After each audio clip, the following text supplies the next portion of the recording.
Só ganhando o pai da irmã. Ó, galerinha, 9:16. Durante a Olimpíada de 2000 em Sydney, um atleta de salto em altura de 60 kg atingiu a altura máxima de 2,10.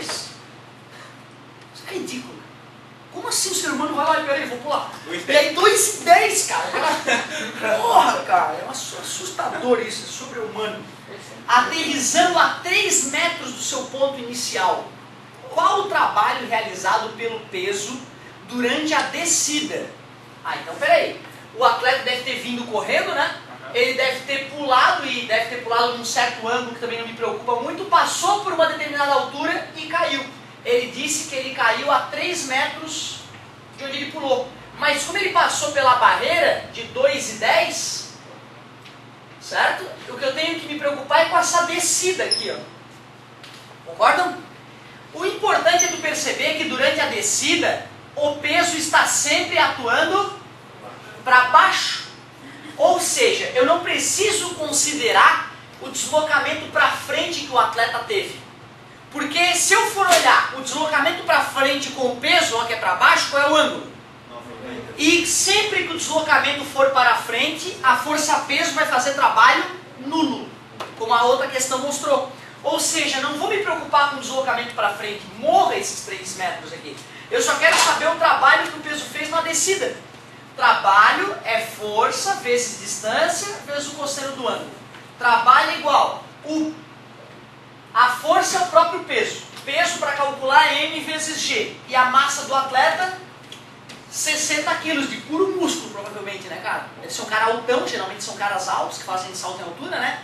Sequinho, só músculo para poder conseguir aproveitar ao máximo, né? Não adianta ter gordurinha para o cara carregar junto na hora do salto.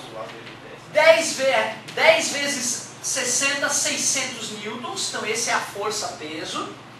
E que deslocamento a força...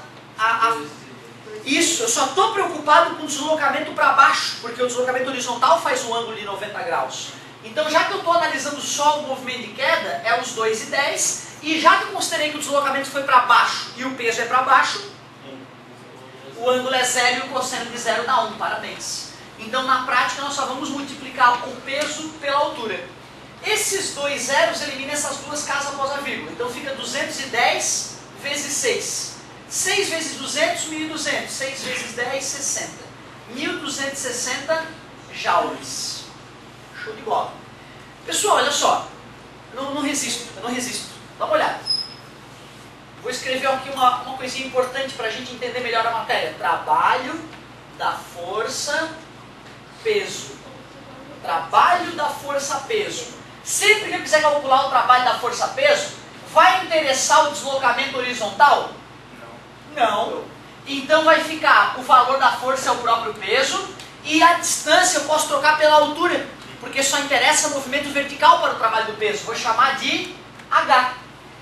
Quer dizer que aquele cosseno ou vai ser 0 ou vai ser 180. Se o corpo está descendo, o deslocamento é para baixo e o peso é para baixo, é 0. Se o corpo está subindo, o deslocamento é para cima e o peso é para baixo, 180. Ou seja, esse cosseno eu posso trocar por mais ou menos. Porque no caso de 0 dá 1 e no caso de 180 dá menos 1. Então o trabalho da força-peso ficou mais ou menos, o peso é M. Essa fórmula não é famosa para ti? MGH, o falso MG hoje, né? Que o verdadeiro é o Mi, né? Da pressão, teorema de Stevin, certo? Mas olha que legal, isso lá no primeiro ano nós chamávamos de energia, que bonito, garoto, potencial gravitacional. Isso ia aparecer em algum momento na apostila, então já vamos considerar deduzir dessa fórmula. Ó. Energia potencial gravitacional é o MG hoje, que a gente brincava lá desde o primeiro ano. Então tu vê, é fundamental não ter na cabeça dele que falar em trabalho da força-peso e falar em energia potencial gravitacional é a mesma coisa. Professor, por que tu não colocou mais ou menos ali no... Não, porque quando a gente fala em energia potencial gravitacional, a gente considera o chão como 0, ou algum lugar como 0, e o corpo vai estar acima dessa superfície, né? Então a energia potencial gravitacional dele vai ser sempre positiva.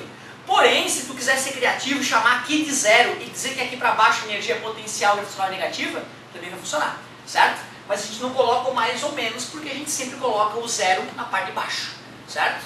Mas tu vê que legal, ó, o trabalho da força-peso e energia potencial gravitacional são a mesma coisa, são sinônimos.